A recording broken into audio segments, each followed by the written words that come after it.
ይሄው ጋይስ እኛ እዛ ኤርፖርት ነን ያለነው። ልጅቷን ሽጣ እያሳፈረች ያለችው እቺ ሴትዮ ነች። እቺ ልጅ ኢትዮጵያ ገብታ የሆነ ነገር ብታደርግ እቺ ነች ጋይስ። አንቺ ራስሽ አቺ ሲቃስን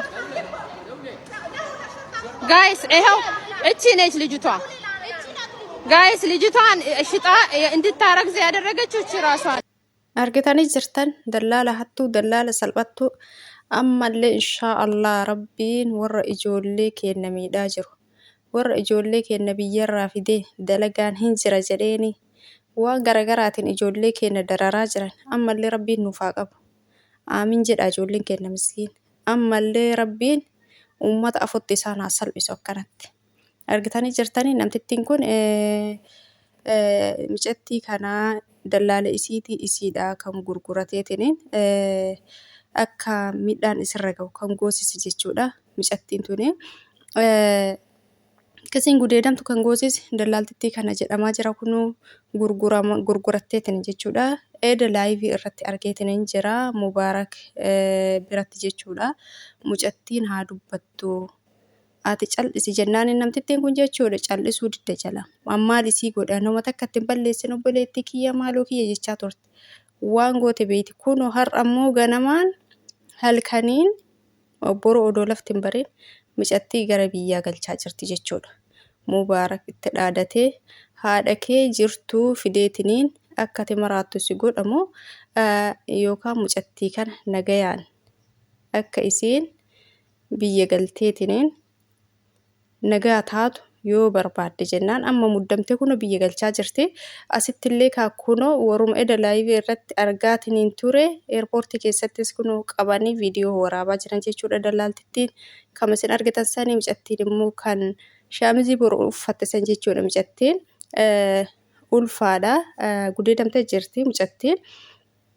Argitanii jirtanii obboleeyyan kiyya dallaala zarii isiin beeyne waan isiin beeyne irraan hin eegalinaan isinin jedha gara biyya namaa deemuu kan. Kanaaf obboleeyyan kiyya dallaalli gisee ammaa kana maraattee isinin jedha. Machoofteen isinin jedha dallaalli biyya namaa keessa jirtu gabbaatee akkan uumana namaa hin hojjettu jara teettee ijoollee keenya biyyarraa fidaa gurgurataa jirti jechuudha.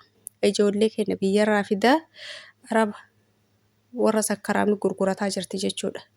Kanaaf ijoolleen keenya of eeggadhaa biyyaa bahuun dura dallaala biyya keessanii ta'uu qaba. Kamaatiin keessan argee dhagaan mataa isa dhahu yoo inni akka isin miidhamtan isin godhi jechuudha. Dallaalli isin irraan dhuftan sun akka isin miidhamtan yoo ka isin gootu ta'e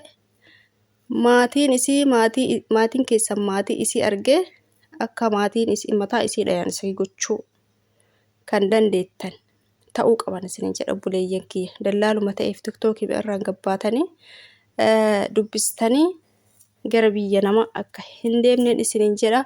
Yeroo ammaa kana silaayyuu tiktookii irraan wanni hundi isaa dallaalli maaliin goottaa lakkoofsa kanaa lakkoofsa achirra maxxansaa. Dallaala kana isin bootaa isin beeytan maal akkasii hojjettuun beeytan dalagaa akkam akkasiin galchituun beeytan cal'istanii tumaan dhuftanii. Kanarraa of eegan isinin jedha obboleeyyan kiyya giseen badee jira baay'ee badee jira. Lammiin ambaa wanni miidhamaa jirtuuf ijoolleen keenya sababa biraatii miti sababa dallaalaatiin. Arabdoonis kan isaan reebaa jira sababa dallaalotaatiin.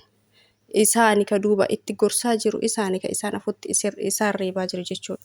Sababa jaraatiif miidhaan ijoollee keenya ragaa jira malee waan biraatiif miti. Isinii galee waan biraatiif miti.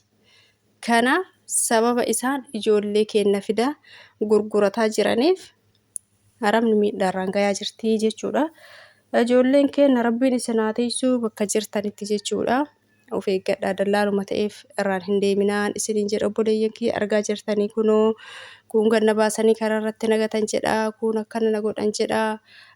Isin immoo barbaadde of ajjeesinaan jette dallaaltitti warra jedhan faatu jira ijoolleen kunoo miskiina sirra dhufanii booyaa jiran jechuudha. Kanaaf ijoolleen keenya osoo biyyaan bahin nama irraan deemtan eeggadhaa laalladhaa isinin jedha obboleeyyan kiyya nama beeytan ta'uu qaba. Nama maatiin keessan zarii isaa beeku ta'uu qaba. Amma akka jedhamaa jirutti Mucattiin kun wallaggaadha jechuudha. Obboleettiin keenya kun kan amma ulfoofte kun isii wallaggaadha jechuudha. Isiin kun immoo Amaara jedhanii waan isii hin beekamu. Kanaaf edamuu beeyyoo iyyuu akkasitti yoo bakka baay'ee dallanee iyyee lola yoo duute hoo kennaa baay'eetu dhumaa jira jettee akka himatteedha mucattiin akka namtittiin kun isitti dhaadatteedha jechuudha. Kanaaf obboleeyyan kiyya namuma ta'eef irraan hin dhufina.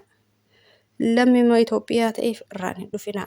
Laalladha namarraan dhuftan ijoolleen keenya isiniin jedha. As dhuftanii miidhamuu irraa biyya keessan keessa teettanii achitti cinqamuu isin wayyan isiniin jedha obboleeyyan kiyya akkasii of eeggadhaa rabbiin isin haa eeguun isiniin jedha obboleeyyan kiyya.